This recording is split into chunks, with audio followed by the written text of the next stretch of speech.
What's up, guys? In this video, I want to give you a quick SOP, a quick standard operating procedure, which is something that you do consistently over time, especially when you're hiring new people on your team. Okay, when you're hiring new people, you want to be prepared. You want to seem organized. You want to have a plan so that way you can train them to perform at their highest peak. And in this video, I'm going to go over one of my SOPs for my new cold calling virtual assistant who just started with us a few weeks ago. And that way you guys can just, kind of rinse and repeat. You guys can use what I'm about to teach you in this video so you can go out and hire a cold caller that can make 300, 400 phone calls for you so you can get more real estate leads, more motivated seller leads in your real estate investing business. Let's talk about it.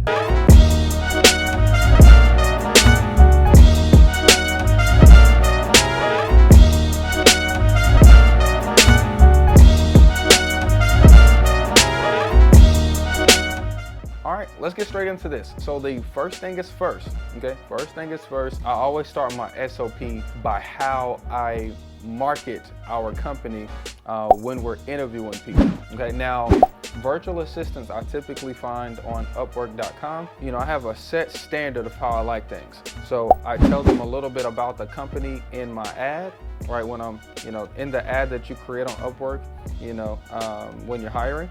Here's a little bit about my company. Here's what we're looking for. We want somebody to be with us for a long time. Here are our core values: honesty, trust, Okay, and tell me a little bit about yourself and why you feel qualified to do this job. Matter of fact, don't type it to me. I want you to record yourself and send it to me. I do this, number one, is because I want to see who can follow instructions. First things first, if I'm hiring you and I tell you to do something, you gotta be able to follow instructions, okay? Some people will just go about it and do it their own way, and it's completely wrong. Those will be the applications that you get back that is 3 pages of typing. And it's like, I didn't want that. I don't want you to sit here and type out 3 pages to me, because that makes my job harder of qualifying, the person I'm gonna hire. The second thing I'm listening for is, since we're looking for virtual assistants outside of the country that are not in the United States, they're typically like, Mexico, the Philippines, or somewhere in East Asia. I want to make sure that they have like a level 5 English. They can speak English well. Being level 5 really is more about their accent than anything. And when they record themselves on that voice recording, you can tell if people are going to be annoyed by how they sound and can't understand what they're saying. And after that, I choose my top 3. Okay, I choose my top 3. I go ahead and let them know, whoever applied to the job, I let them know, hey, I'm choosing 3 people. I'm gonna do a video Zoom with you, and we're just gonna hang out and we're gonna talk a little bit. We might do some role play to see how you adjust to a phone conversation. And that's kind of how I choose my people. Okay, really, that's how I choose my people. I want to be able to sit there and talk to a virtual assistant like we're homies, because us talking every day, me training you every day, we have to be able to talk. There has to be a certain culture that you can understand.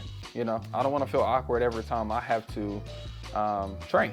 When you let people know, when you let all of the applicants know that there's multiple people involved, it should kick in some like competitiveness, to those individuals. If a little competitiveness doesn't kick in, they're probably not right for you. Because one thing you'll notice about hiring like salespeople or hiring virtual assistants or just hiring people in general, they have to want to be the best. They have to want to continue to get better and better and better. And so if they don't have that, if they're just nonchalant and don't really care, that's the kind of performance they're gonna give you.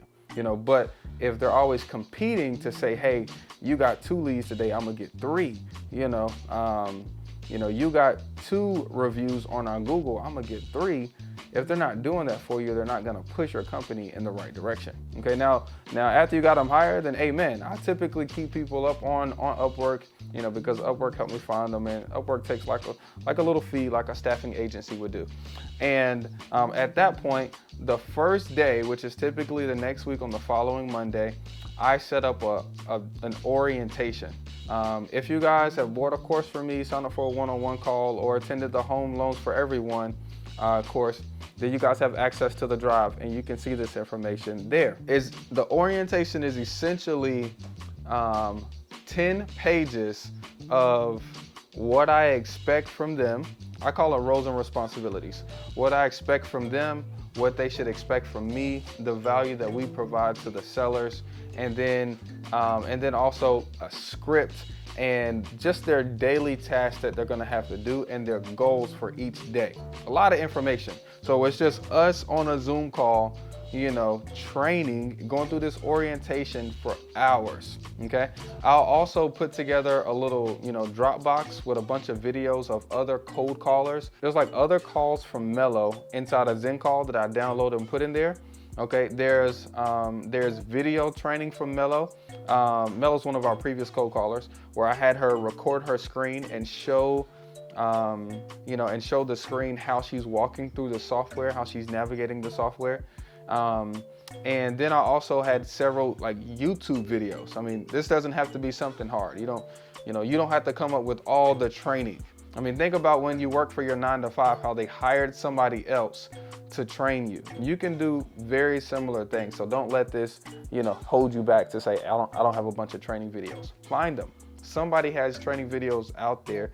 You need to listen to them, to vet them, to make sure it's right for you, but then just compile them and put them in a box, a Dropbox or Google Link Dropbox for your teammates to go through. And literally every day for the next 5 days, I trained her.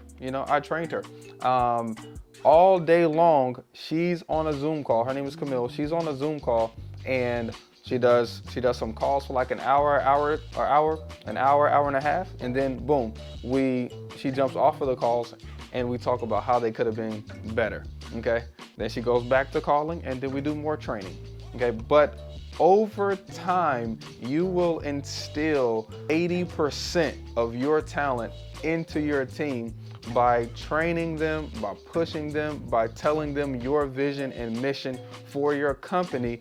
And over time, not in 1 or 2 weeks, not in 3 or 4 months, but over a great amount of time, you will instill all of what you got into them, and you will start to see that culture come through, that experience that you're trying to provide come through your team, which over time will help make you more and more and more money.